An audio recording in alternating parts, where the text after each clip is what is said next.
Salut les gars, bienvenue sur la chaîne de Luxo Mood. Alors aujourd'hui on se retrouve dans le sud de la France, on est à une demi-heure de Marseille dans le 83. Et aujourd'hui les gars, comme vous l'avez vu, on est devant une villa qui est juste incroyable. Le but aujourd'hui ça va être de rencontrer les propriétaires, d'échanger un petit peu avec elles. C'est deux jeunes entrepreneuses qui n'ont même pas 30 ans, comprendre comment elles en sont arrivées là et comment vous aussi les gars, vous pouvez investir dans ce type de business qui est plutôt rentable, on va pas se le cacher. Donc, je vous laisse tout de suite avec quelques plans. N'hésitez pas à vous abonner, à laisser des pouces bleus. On démarre, on a des concepts qui vont être juste incroyables, mais on a besoin de votre force, on a besoin de vous. Allez, c'est parti les gars.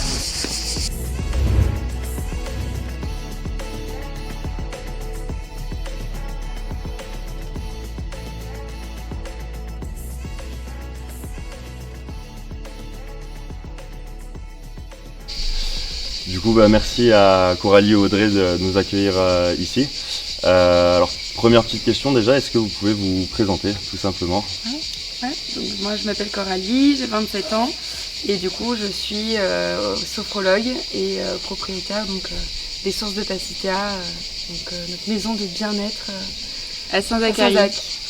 Donc moi c'est Audrey, 30 ans, je suis ostéopathe et gestionnaire de la maison d'hôte avec ma sœur Coralie depuis 3 ans. Du coup j'aimerais connaître avant toute chose votre parcours professionnel avant justement de se lancer dans cette aventure entrepreneuriale.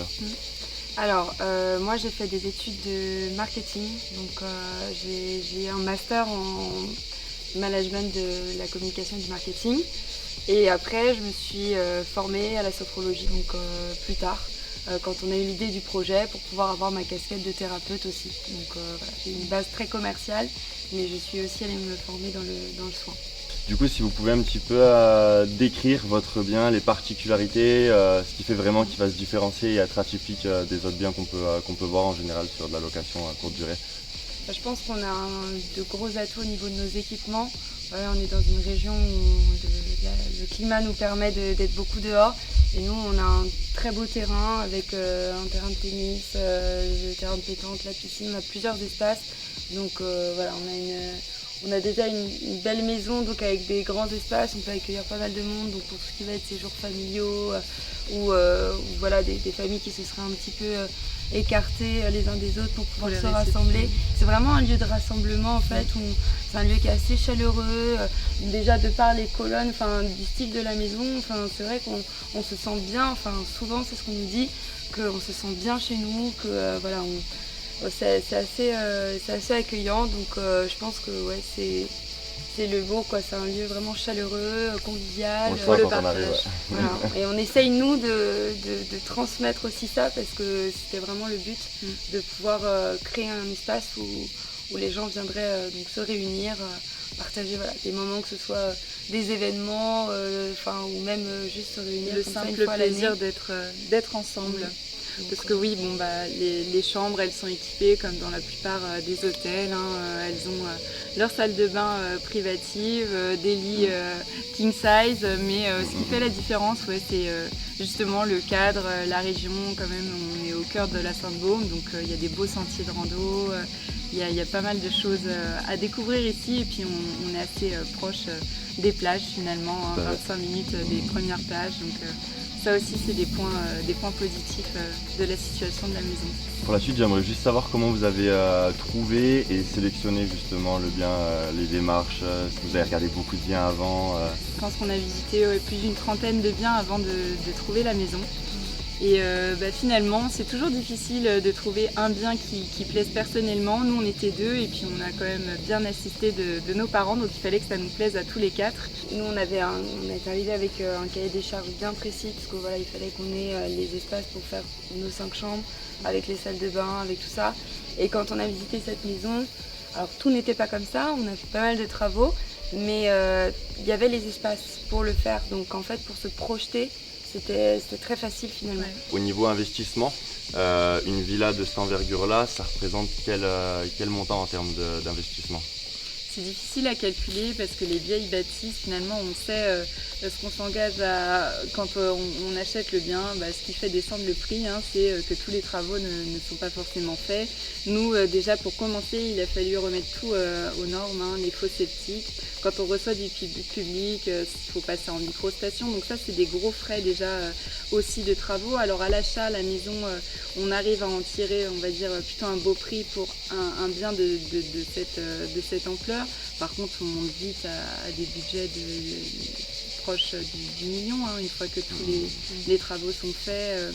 Il faut voir l'achat, mais il faut voir aussi ce qui est obligatoire pour pouvoir rendre la maison viable. Et on monte assez vite quand même. Du coup, j'aimerais savoir maintenant, histoire de motiver aussi un petit peu la communauté, en termes de chiffre d'affaires sur le meilleur mois, à quel montant vous pouvez prétendre dans le plus beau mois?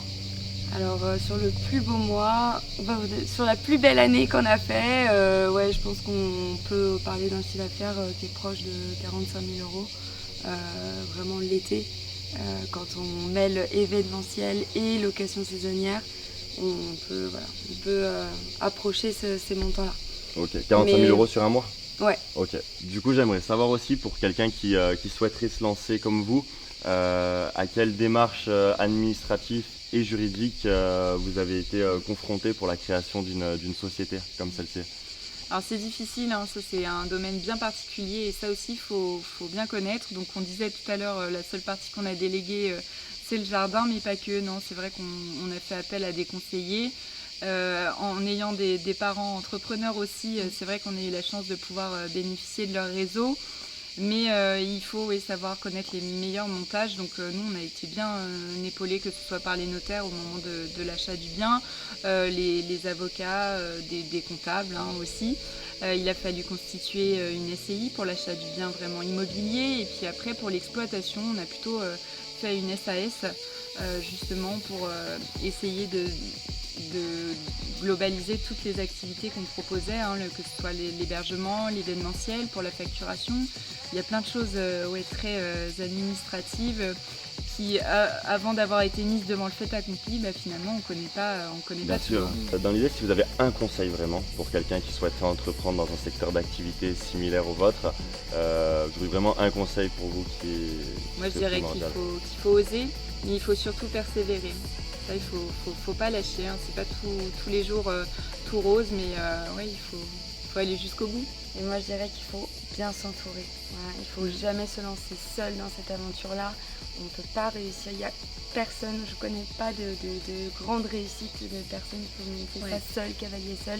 C'est connaître ses limites. Il faut connaître ses limites, il faut s'entourer de gens qui apporteront du complément, du soutien. Alors, pas simplement dans la partie administrative, comme on disait tout à l'heure, même psychologiquement, quand on décide de changer de vie, de prendre des risques, il peut y avoir des moments très bas aussi.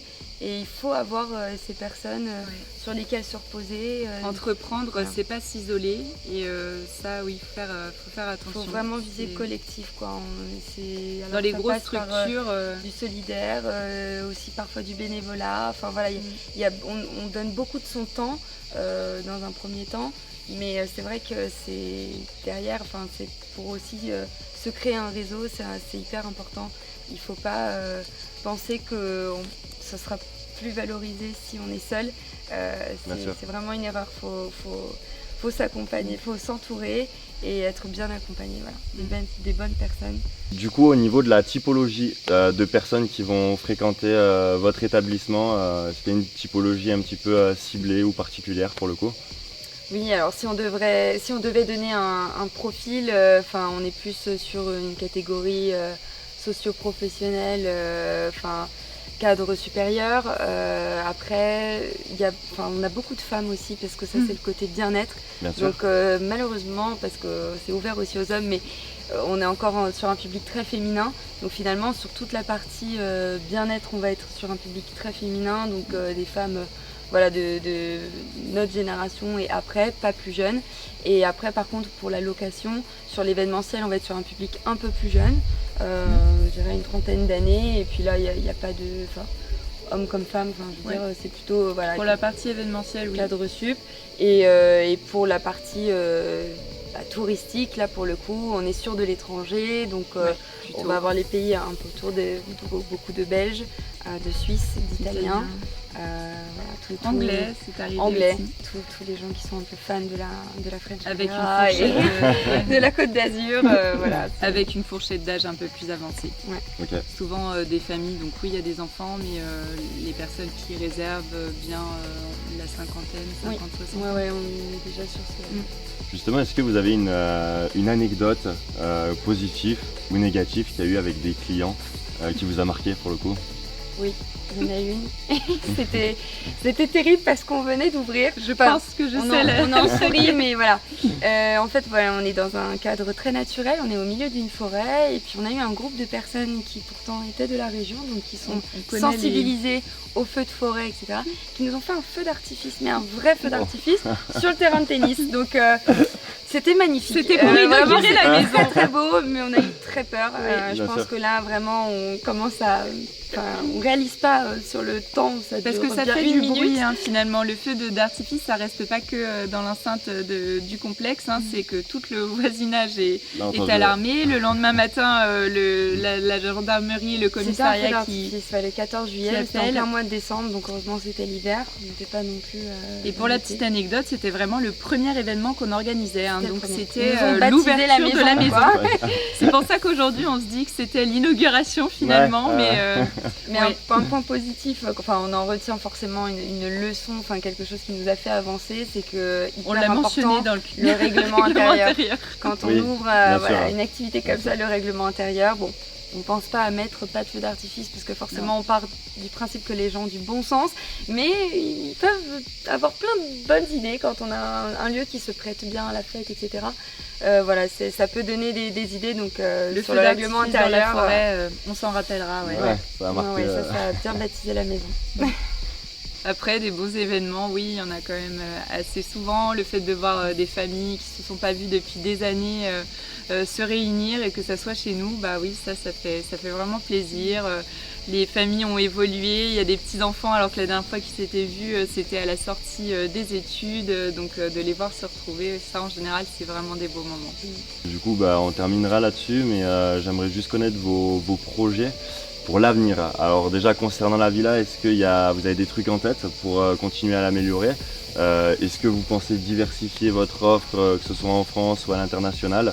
Est-ce que sur le long terme, vous vous projetez, ou vous êtes encore dans l'état d'esprit de vraiment pérenniser tout ça et on se projette pas encore là-dessus? Nous, on voit toujours plus loin. C'est le cerveau déconnecte très jamais. Ambitieuse, mais on commence à être un peu de plus en plus réaliste aussi. Ouais. Et on est encore dans la phase où on tente de pérenniser vraiment l'activité. On lance plusieurs choses, donc comme on dit, on sème des graines et aussi on essaye de capter un petit peu. Enfin, forcément, on répond à une demande, mais voilà, il faut que la demande elle soit active toute l'année parce que c'est vraiment un projet sur l'année et c'est pas juste saisonnier. Donc du coup on active plein de leviers.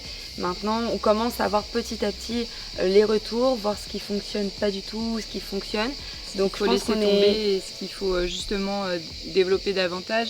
Ouais. L'axe des séminaires, on parlait de l'événementiel, on parlait beaucoup mais l'axe entreprise, oui, ça c'est quelque chose qu'on aimerait bien développer. Et ce côté, c'est vrai que dans l'idée, quand on s'est lancé, cette dimension chambre d'hôte, mais avec des prestations similaires qu'on peut retrouver dans les hôtels, c'est vrai que dans l'idée, on aurait aimé rendre le concept franchisé et pourquoi pas se développer à l'étranger. Donc dans l'idée, il fallait qu'ici ça se lance bien pour pouvoir ouvrir d'autres centres. D'autres centres, les sources de Pacité. Ouais. Et accès aussi dans la dimension plus sportive. La récupération du sportif, ça c'est un domaine qui nous est cher à toutes les deux. Bien-être et sport. Donc bien-être et sport, ça c'est quand même l'axe qu'on voudrait développer davantage. Super, en tout cas merci beaucoup, je pense que ça va énormément servir pour les conseils. C'est un parcours qui est vraiment top, vous avez de l'ambition, vous êtes jeune, je pense que ça va vraiment motiver, donc encore merci de m'avoir accueilli et d'avoir pris du temps pour répondre à tout ça. Merci d'être venu nous rencontrer. Pas de souci.